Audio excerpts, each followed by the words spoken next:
Welcome back to BYoungMinistry.com, to another blog and to another podcast. Welcome to those who access the podcast through Apple Podcasts, Rumble, Spotify, and YouTube.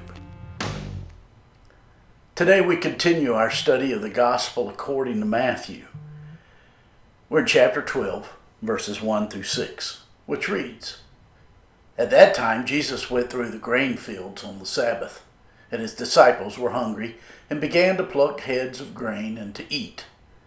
And when the Pharisees saw it, they said to him, 'Look, your disciples are doing what is not lawful to do on the Sabbath.'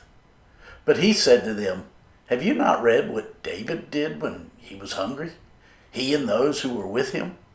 How he entered the house of God and ate the showbread, which was not lawful for him to eat, nor for those who were with him, but only for the priests?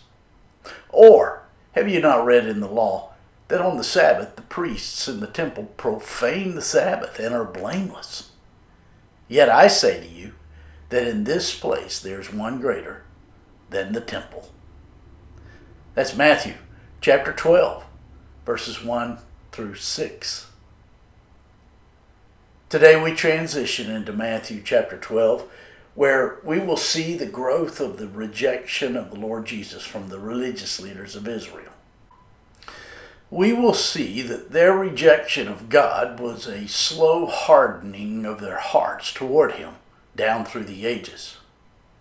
One of the ways, as we will see in today's passage, is that they went from the God of the Sabbath to the Sabbath of God.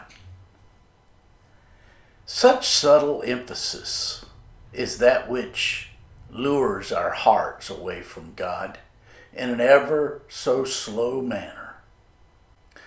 Today's chapter, more than any other in this gospel account, focuses on the rejection and the blasphemy of the Messiah.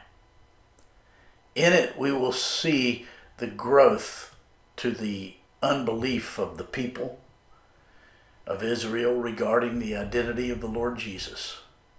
The first half of this chapter is about their rejection of the Lord Jesus, while the second is about their blasphemy of the Lord Jesus. Left unchecked, unbelief will inevitably invite the profane. In verse 1 of today's passage, we read, "At that time Jesus went through the grain fields on the Sabbath, and his disciples were hungry, and began to pluck heads of grain and to eat." The convergence of the hunger of the disciples and the passing through a mature grain field led to the disciples working on the Sabbath in the eyes of the religious. The Sabbath to the Jews was most sacred. Everything in their legalistic system ultimately focused in on that one day, and they believed when it was violated, it was one of the highest expressions of blasphemy toward God. So when the Lord Jesus allowed his disciples to eat the grain in the grain fields, it was like a striking blow to the heart of their religious system. This was the beginning of the religious leaders' plan to put the Lord Jesus on the cross.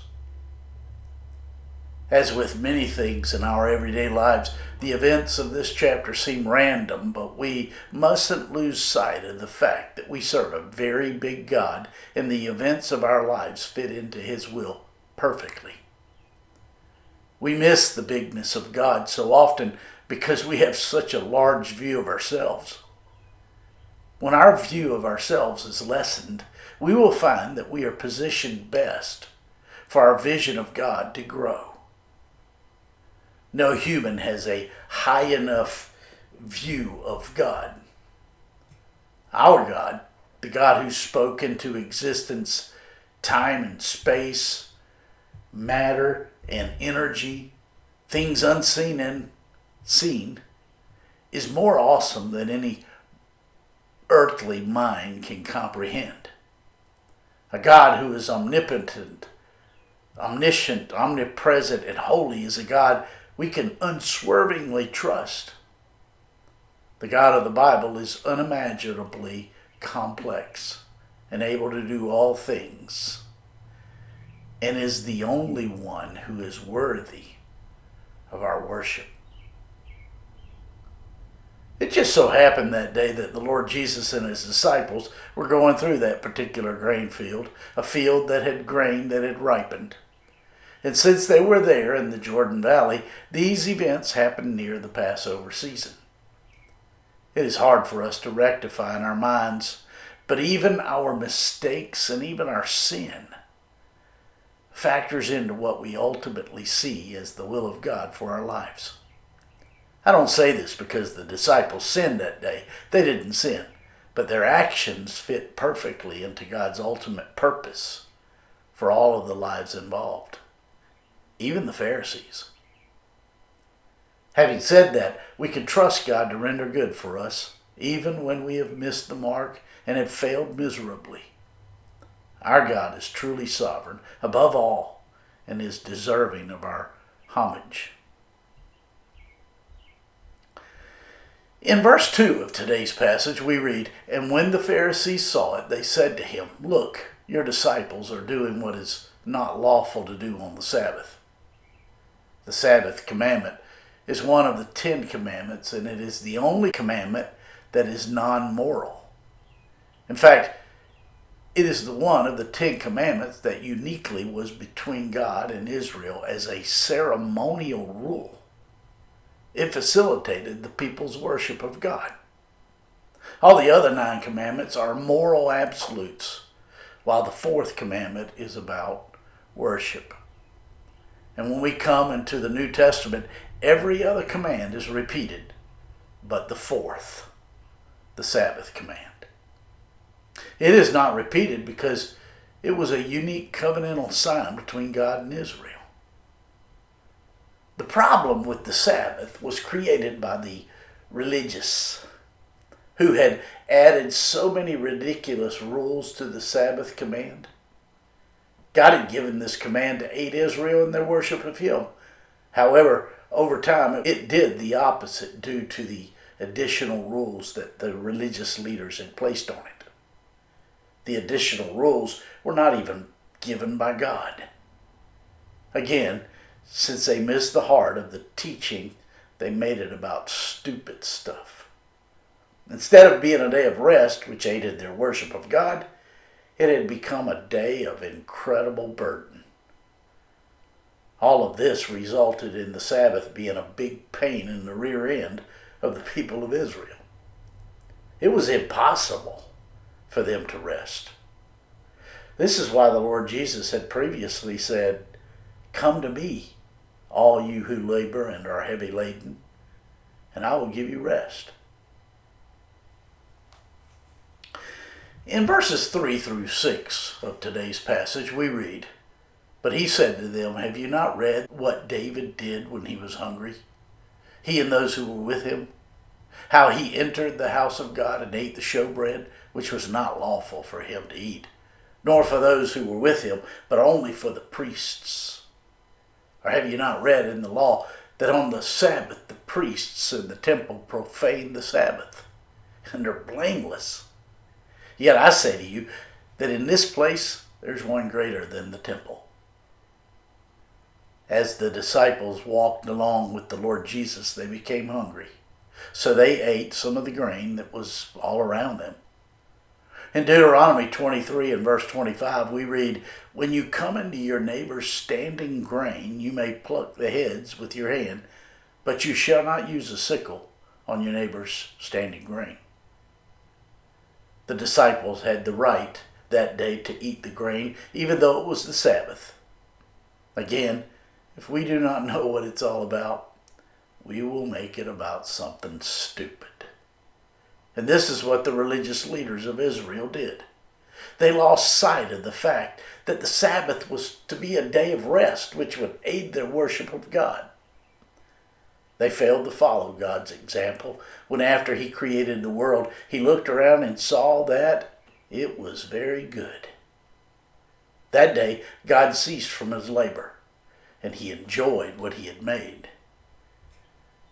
The enduring principle garnered from the Sabbath is the joy that we experience with God who created us.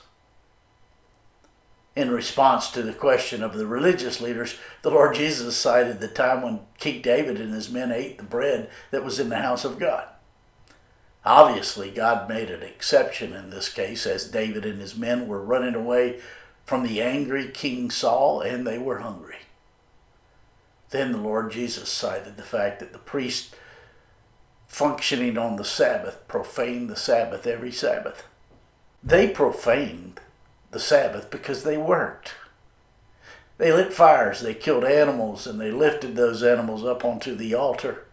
They profaned the Sabbath all the time. But that was not the point. The ultimate happened when the Lord Jesus told the religious leaders of Israel that he was greater than the temple. This disturbed them greatly because they knew this was a claim of deity. In the Old Testament, God dwelt in the tabernacle and in the temple. But now the Lord Jesus said, standing before them was one greater than the temple. In saying these words, the Lord Jesus said he was more sacred than the dwelling place that God had occupied during the Old Testament days. The Sabbath law was never intended to restrict anyone to the point that they could not live their lives. It was designed by God to bring rest, not hardship. The Sabbath was to reflect what the other 9 commandments reflected: love for God and love for our fellow man. The first 4 of the 10 commandments are about our love toward God, and the last 6 are about our love toward our fellow man. Again, the religious folk made it about that which God didn't. And they took the heart out of it all. In fact, the heart of the matter has always been about the matter of the heart. Thus, the Sabbath is about more than the external rest of the body. It is about the inner rest of the soul. As the last 3 verses of our previous chapter points out, mankind needs rest from himself, from the anxiety and the strain of our attempts of trying to run our lives for ourselves. My friends, I trust this blog and this podcast are helping you in your walk with the Lord. If I can be of further assistance to you, shoot me an email at BYoungMinistry@gmail.com. Hey, have a great day.